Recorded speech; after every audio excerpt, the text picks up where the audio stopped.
Hello, fiber fans, friends and followers. My name is Beth, and I am here to talk to you about all of the yarny things that I've gotten into recently. Today, I will be talking about my plans for summer podcasting, in addition to what I'm wearing.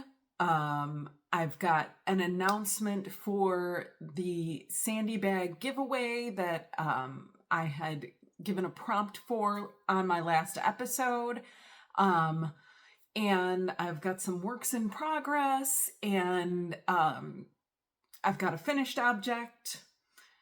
And I'm also going to be, at the very end, I'll be talking to you about all of the tinfoil hat theories that were talked about in my last episode in the comments. So sit tight. I've got a lot to get through. I recorded yesterday, didn't like the energy of it, so I'm re-recording today. The only thing I'm not re-recording is the drawing for the Sandy bag. So you'll see that I'm wearing something different, and that is why. So I feel like part of the reason that my energy was off yesterday was because I started with the drawing and realized, oh yeah, I have to add this extra part that I completely forgot about.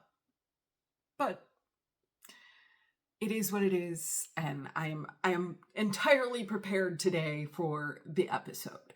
So what I'm wearing today, this is a cardigan that I had knit as a test knit for Ksenia Naidyon, who is Life is Cozy on Instagram and Ravelry, as well as I'm sure other places on the internet.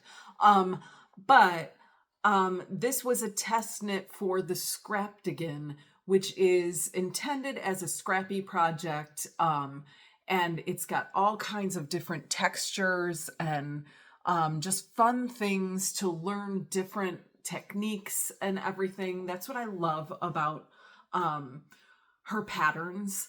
In general, she does a lot of different things. It's not just stockinette. It's not some different kind of cable. Mostly it's knits and purls with just a little bit of extra something. So it's fun to do Ksenia's patterns because there's always something different. And that's the kind of knitting that I like to do. So I did a twirl in this just a little bit ago, just to kind of show some of the details of this pattern and where I'm going with this one. You'll see in my twirl that I have not woven in the ends on the sleeve yet, so that is yet to be done. And this cuff, I've talked about it before. I want to re-knit the cuff because I'm not happy with how it came out. So that is part of my summer plans. So that is Scrapdigan by Ksenia Naidyon, and that is what I'm wearing. My finished object that I have for today is a dishcloth, and I'm looking down now because I am looking at my screen. I want to pull up my show notes that I did. And now it's saying my storage is full, which is no surprise because I recorded an episode yesterday and I have not deleted that from my photo, my Google Photos. So that'll fill it up pretty quickly. My one finished object is a dishcloth. I did talk about this yarn before on another episode. I made another dishcloth for a coworker. She wanted a bigger one, so I knit a bigger one for her. This is Knit Picks Dishie in the colorway Sea Turtle. And it is the basic dishcloth by Lily Sugar and Cream. So simple garter stitch, knit both directions. easy to do, free pattern. There are a lot of free dishcloth patterns out there. I see a lot of people doing dishcloths as like a regular thing, like maybe a monthly dishcloth or something like that, which I think that's kind of fun. I've thought about maybe that would be something I would want to do, but at the same time, I've got so many big projects that I want to work on that maybe that's for future me. Maybe someday down the line when I don't have blanket squares that I've committed myself to that I haven't touched in months. Actually, no, last month I did some. So it's this month that I haven't even touched them. I think I had a plan for April to do a bunch of the February blanket squares, and I haven't touched them since then. Anyhow, that is not part of this episode. So I'm just going to refocus myself and go back to let's actually, I think this is a good point to go into my drawing for the winner of the Sandy bag from last week's prompt. So here's me. Today's bag is this one that I am drawing a name for.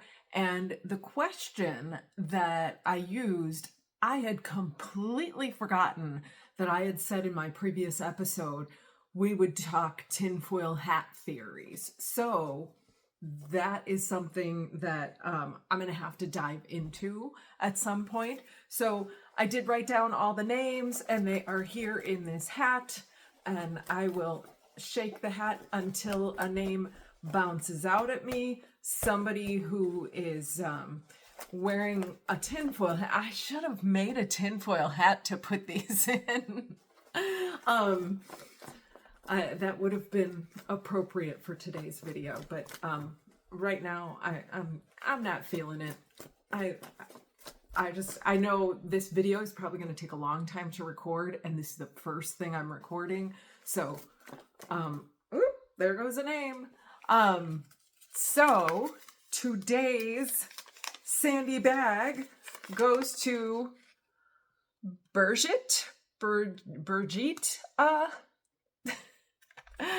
I know there were some numbers in the name too, so I apologize for not getting your name right, but congratulations to you. I hope you will enjoy using your Sandy bag. This was definitely one of my favorites. I love greens. So, Birgit, please send me your street address so I can mail you this bag, and I will do that as soon as I am able. And congratulations to you. Now back to me. Okay, congratulations to the winner. That was yesterday. I don't remember who it was. So congratulations. Please reach out to me through email or Instagram with your address information, and I will get that bag right out to you. And next episode, I will announce the next prompt for a Sandy bag. I have not prepared anything for that at this point, so I anticipate doing it fairly soon because of my summer plans. So while I'm in that state of mind, let's talk about what my summer plan is before I dive into works in progress.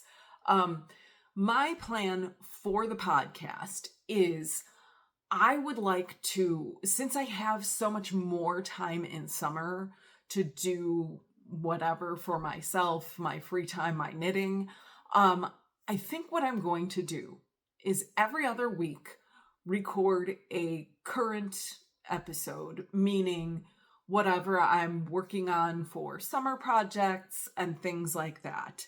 And then in the alternating weeks, record something for future upload in the fall. And I'm thinking what I'll work on on those weeks is my languishing whips. I have so many works in progress that I just need to like get under control and get something done on, that I think it would be a good idea to just kind of go through all of those for the summer and get some kind of control on that before I head into my busier season in the fall. And that way, when people are starting to ramp up their podcast watching for knitting, I have some things already set up to be released for the fall. So I'm thinking probably what it'll be is maybe a segment of my fall podcasts as opposed to being like whole episodes. So I will likely go through all of my works in progress that I currently have that are not being worked on right now as one full episode. And then from there, I will launch into how I'm getting some of those things done. I haven't fully planned anything out for that, but it's just sort of this idea that's been looming in my head. So that's summer plans, and we'll see where I go from there. Hopefully things will work out. It'll be more organized and life moves on from there. So works in progress. Let's get into that. I'm behind, very much behind on this pattern that was supposed to be completed for Easter. This was Knitty McPurly, Devin, had a knit along for the Flutter Buttshirt by Jessie Maed Designs. And I have started this. I've got a good portion of it completed. And I'm going to take off my sweater and I'm going to put this on. I'm going to put it on-ish because it's not really a full thing to put on yet, but I've got the knitting needle through the neck hole. So I've completed the front, obviously minus the peplum bottom. But so it will be here, and I do like where it's landing here, because this is like, once I unroll the bottom, this is the smallest part of my waist here. And that's what I have been told is where you should have this. And looking at where this falls, this, I think, so you can see where the bottom of this is, I believe. And so that, I think, is a good place for that to land, so that I'm not going to be showing like a big amount of bra underneath there. So I think despite my gauge issues, I think I will have a well-fitted top that I can wear in public. Because this is not the bottom of it. You pick up and knit like a ruffled bottom here, for those of you who have not seen this. Although I'm sure it's, I don't know where I have it on the screen. I have it somewhere. So yeah, I'm excited about this. I think this is gonna fit well, and it's gonna be a matter of, do I get the right amount of ruffle on it? So the yarn for this is let me grab, I've got a full skein, and part of why I have not continued on this is because I need to cake up my next skein in order to pick up the stitches for the back. So I was just thinking, where is the yarn band for this? because it's a full skein. Why isn't that on it? Well, I forgot. It was the two together. So it's considered a kit that you get from Knitty McPurly like this. And so the two skeins are together in that. And so this is the mustard colorway of the, what is this called? Oh, it's just Flutter kit. I forgot. Yes. So it's a slub yarn, and it is in the Flutterbutt kit, and it just comes in pairs. Each one has a pair, and I do believe that, like, I have not finished my first skein. I've got this much left of my first skein. So I really think I have plenty of yarn to complete this, because, I mean, I just need to do the back and then the bottom and, of course, the sleeves too. But I think, like, this is enough for at least one sleeve. So I think I'm good on yarn. All right. Go Flutter Buttshirt. And that's that one. My next work in progress. Where did I put it? Everything is still exactly where I left it yesterday after I recorded, because I just kind of left it here, went downstairs and decided I was going to start editing right away. And then, like, my sense was just, I didn't like the feeling of my energy. So I just said, you know what? I'm not even going to edit this video. I'm going to re-record, and the only thing that I brought downstairs with me, the only project I brought downstairs was a test knit, which I will show as my last work in progress. But right now, what I'm showing, this is Moon Mint by Andrea Mowry. It is, I feel like the motif on this is very similar to, what is the one that this is? So Knitty McPurly, Devin of Knitty McPurly, has another knit along that she's doing right now, which is another Andrea Mowry pattern. It's a short sleeved cardigan. Can't remember the name of it, but I'll probably throw it on the screen. But it's a similar motif to this, which it's not exactly the same, but I like this.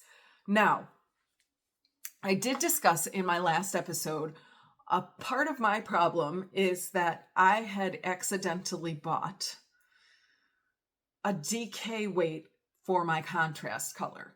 And this is a fingering weight pattern. So I know my yardage is going to be somewhat off, but I'm getting gauge with this, and I like the feel of it. And I think because this is a mosaic pattern, it works well together. It's not like, if it was DK and DK, I think it would be kind of thick feeling for a mosaic pattern. And I think this works well together. So this is the two show colorways from the Knitty McPurly retreat in January, February, that last weekend of January, first weekend of February.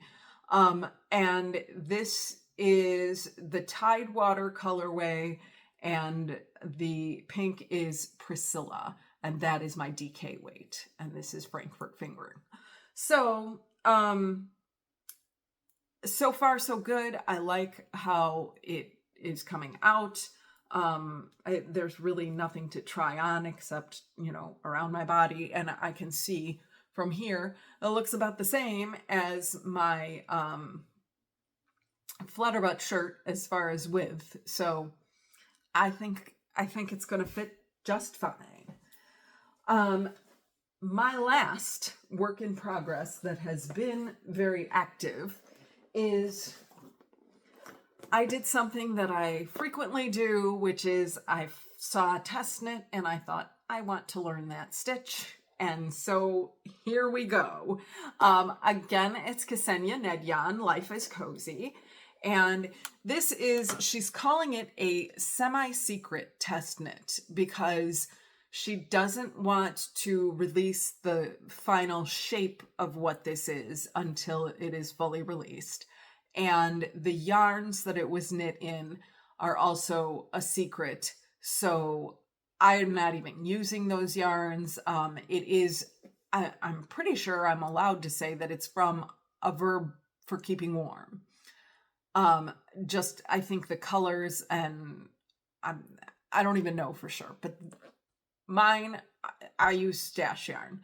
So, the stash yarn is, yarn I picked up from Knitty McPurly at the retreat that I was just talking about. This is the January 2025 color of the month, and it is in her Frankfurt fingering base. And then the purple, the deep purple, that is a deep stash. I've had it forever, and I believe it's from Western Sky Knits, and I think it is her Aspen sock base, which I'm not entirely sure of that. I don't have the yarn band anymore. Or if I do, it's buried deep in a drawer over here. And I mean, I probably could go digging for it and find it. I don't know. So this star stitch is the one that got me. I mean, look at that. I mean, that is such a cool looking texture. Do you see that? Can you tell how cool that is? And it's here too, but it's not hard to do too. So the shape of this, I think, is really cool. So you guys will see when I'm finished. I will definitely, once the pattern is published and I'm allowed to share, I will go ahead and do that. Our due date for the test knit is sometime mid-June. So it's just a few weeks until that is up, but this has been a joy to test knit so far. So, I had, because this is a star stitch, I sort of had a picture in mind of something that I could maybe try with a multicolored thing. And I just, like, my brain just started thinking this morning, and I'm like, what can I do with that? And I started thinking about, Chicken Lady Fiber Arts has this, I think she calls it the Patriot Collection or something like that, where it's a bunch of mini skeins and it's differing red, white, and blue different skeins. And I'm like, I can see something for 4th of July in this. But I don't know. I would have to experiment with using this stitch and how to do that in different colors. And I don't know that I'm up to the task, or at least not for this 4th of July. Maybe Labor Day. Who knows? We shall see. And that is all of the actual fiber stuff that I have for today. I feel like I went through that way faster than I did in yesterday's recording. And today, I want to go through some of the comments that I had gotten on my last episode, because it was all about the tinfoil hat conspiracy theory type stuff. So I have not yet pulled up my YouTube on my screen here, so I need to do that. And I will say, there were two comments that really stood out. And for the most part, almost everyone said something related to either chemtrails, which, if you're not familiar, that's when you look up in the sky and you see like lines of just like white puff in the sky. Chemtrails. that is suspected to be some sort of chemicals that people are putting in the air, either as a weather control kind of thing, or sometimes I think people think it's related to farming and like putting chemicals like into the precipitation that falls to the earth that will somehow affect the way we farm or whatever. And I think people link that to the dying off of bumblebees and what is ultimately potentially very dangerous to the food, the ability to grow food and everything here, which is awful. And I really hope nothing like that is happening, but who knows? And the other, so chemtrails was one that was very popular. And then the other thing that was also repeatedly mentioned was the COVID situation and the Wuhan lab leak and other things like that. But there were a couple that stood out as very different to me, which is what I was looking for in these tinfoil hat theories. And one of them, like the first one that popped up for me, was it came from Tara, Yarn Chicken ETM. Hi, Tara. She mentioned, let me see, let me get to this comment. Where is it? Here it is. Okay. So she said, I believe we are ruled by demon-worshipping pedos and that ancient mythologies are more true than not, but they are enemy propaganda. Like, what? I mean, okay. The first part of that, I feel like I've heard that before. And I'm not going to dive too deep into that because, you know, I feel like that could get me in trouble with a lot of people. But the mythology thing, this is something I've never heard before. And I'm very interested and I want to do a deeper dive into it, but I have not gotten there. Now, she, in a follow-up thing, because I asked her about that, oh, and then she also said, aliens are demons. I've heard that one before, too. And, I mean, like, we have... there's, like, intermittent alien stuff that you hear and see here and there. But I don't think there has been anything definitive about aliens. But hearing that they are demons, I've heard that concept before. The mythology thing, she said it's her conclusion after watching and listening to several things. She said the ancient mythologies have many similarities. True. Like you hear from like the Greek and Roman, they talk about the gods, the mythological gods, you know, on Mount Olympus and everything. I don't know. I remember taking a mythology class in college.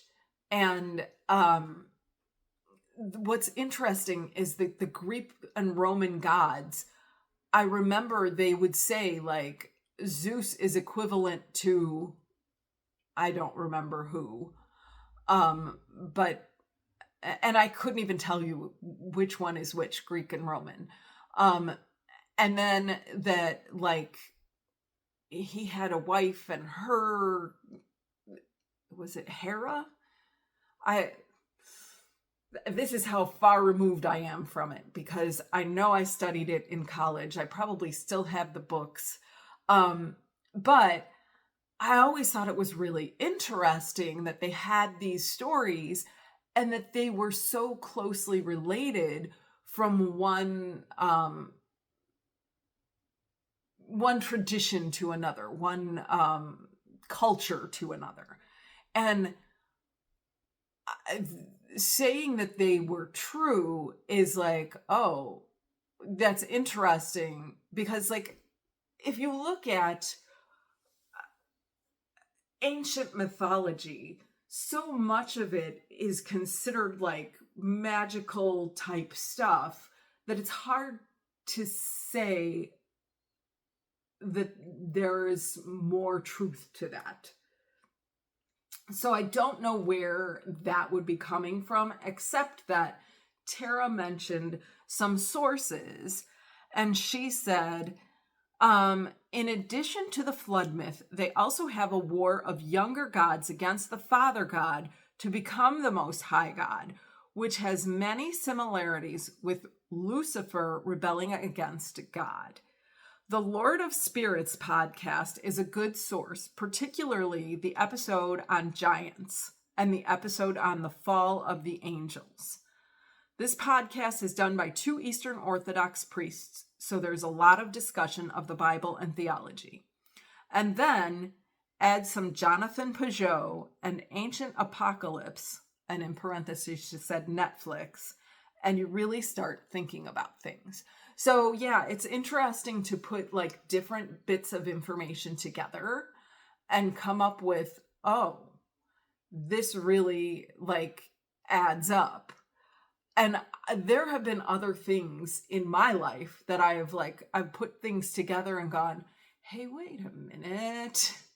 So I can see it. Like, I want to dig further into that. So thank you for this information, Tara. So any of you out there who want to chime in about that, I'd be really interested to hear, like what you think about that. And this reminds me, I don't know that I'm going on a tangent here, going away from comments and back into knitting content, because it just suddenly occurred to me that I was saying something about commenting, and there was something that I said yesterday when I recorded that I didn't talk about today, which is this sweater. I intend to reknit this cuff. Did I mention that today? I don't know. Is my energy off again? I'm looking at this airplane in the sky that's leaving a chemtrail right now. See it? No, you can't really see it there. Anyhow, it is coming straight across. Yeah, you can't really see it. Maybe you can. Maybe on your big screen, if you're watching on a big screen, you can see that. It's like this super white line straight through the sky that way. Anyhow, I don't know what I'm doing. Okay, back to the comments. There was another one. Cryptid. Somebody mentioned cryptids. Who was it? This one came later, because I was like, good for you coming up with a unique thing.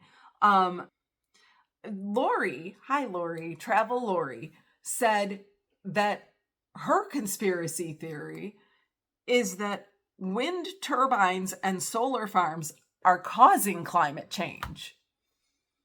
I thought those were in response to climate change, allegedly. This is new. This